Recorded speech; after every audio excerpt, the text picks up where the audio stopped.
Kasih karunia dan damai sejahtera Allah Bapa kita dan anaknya Tuhan Yesus Kristus menyertai saudara. Amin.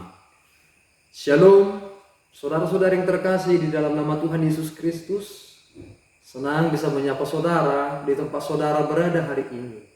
Dalam dimensi yang berbeda, tetapi dalam dunia yang sama. Sebagai insan yang diciptakan untuk Tuhan, sebelum kita melakukan rangkaian aktivitas kita pada hari ini, marilah mengawalinya dengan mendengarkan firman Tuhan. Shalom, di sini saya akan menyampaikan sebagian firman Tuhan yang tertulis dari 1 Yohanes 5 ayat 14. Dan beginilah bunyinya. Dan inilah keberanian percaya kita kepadanya, yaitu bahwa Ia mengabulkan doa kita jikalau kita meminta sesuatu kepadanya menurut kehendaknya. Sampai di sini sebagian firman Tuhan. Shalom. Saudara-saudari yang terkasih di dalam nama Tuhan Yesus Kristus, ketika kita mengetahui sesuatu, maka pengetahuan tentang sesuatu itu seharusnya memberikan kita berbagai pengertian, dan pengertian itu melahirkan suatu penekanan hidup, dan penekanan hidup itu bermaksud bahwa ketika kita sudah di dalamnya, maka kita menjadi bagian dalam apa yang kita sudah terima itu. Ketekunan itu berada di bawah sesuatu, dan kemenangan itu berada di atas sesuatu. Pengenalan inilah yang kita terima dalam Kristus ketika Dia telah memenangkan kita dan berada di atas dunia ketika Tuhan Yesus itu dimuliakan sebagai Tuhan dan Juru Selamat semua manusia. Dan inilah yang menjadi dasar yang kuat bagi kita, sehingga iman kita kepada Kristus membuat kita memiliki dasar berpijak dalam pengharapan akan masa depan kita. Pengharapan inilah ibarat jangkar yang dimiliki oleh kapal-kapal besar untuk menahan kapal tersebut terhadap ombak yang mengombang-ambingkan, yang membuat kerusakan yang begitu dahsyat. Dan ternyata pengharapan kepada Kristus itulah yang menuntun kita tentang pengenalan akan apa kehendak Allah atau tidak. Dalam nats hari ini dikatakan bahwa inilah keberanian percaya kita kepadanya, yaitu bahwa Ia mengabulkan doa kita.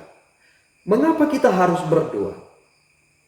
Sama halnya ketika dikatakan, mengapa kamu harus mengatakan kepada istrimu, aku mencintaimu? Meskipun si istri itu tahu bahwa si suami itu pasti mencintai dirinya.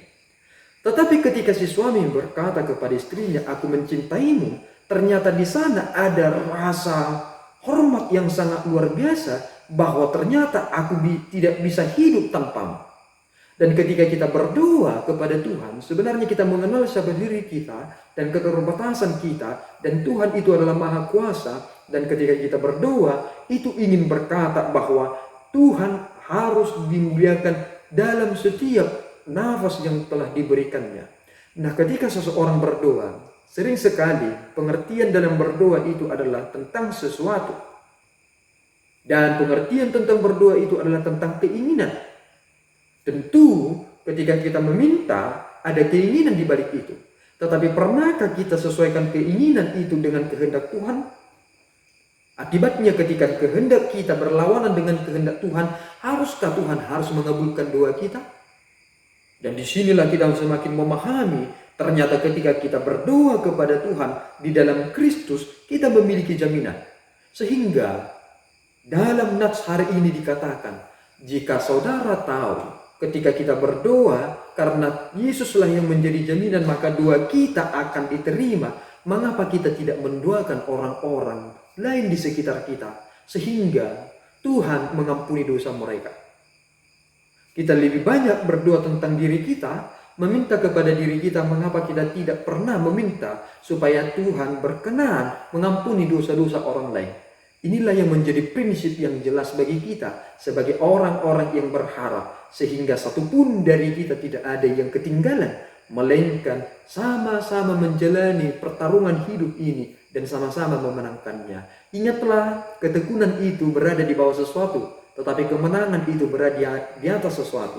Kita tidak cukup tekun di dunia ini, tetapi kita harus memenangkannya. Bagaimana cara memenangkannya?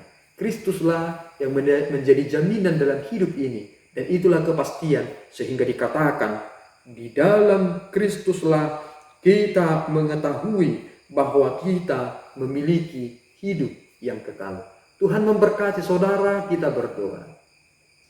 Ya Allah Tuhan kami bersyukur atas anugerah-Mu yang memelihara hidup kami. Di dalam anak-Mu Tuhan Yesus kami memiliki kepastian untuk berseru kepadamu. Tuhan, kiranya Engkau memberkati kami dan berkenan memberikan kami kekuatan untuk menjalani kehidupan ini serta memenangkannya. Dan ampunkan kekurangan dosa kami Bapa, dalam Yesus kami berdoa dan mengucap syukur. Anugerah Tuhan kita Yesus Kristus, kasih setia Allah Bapa, dan persekutuan Roh Kudus menyertai saudara. Amin. Tuhan Yesus memberkati.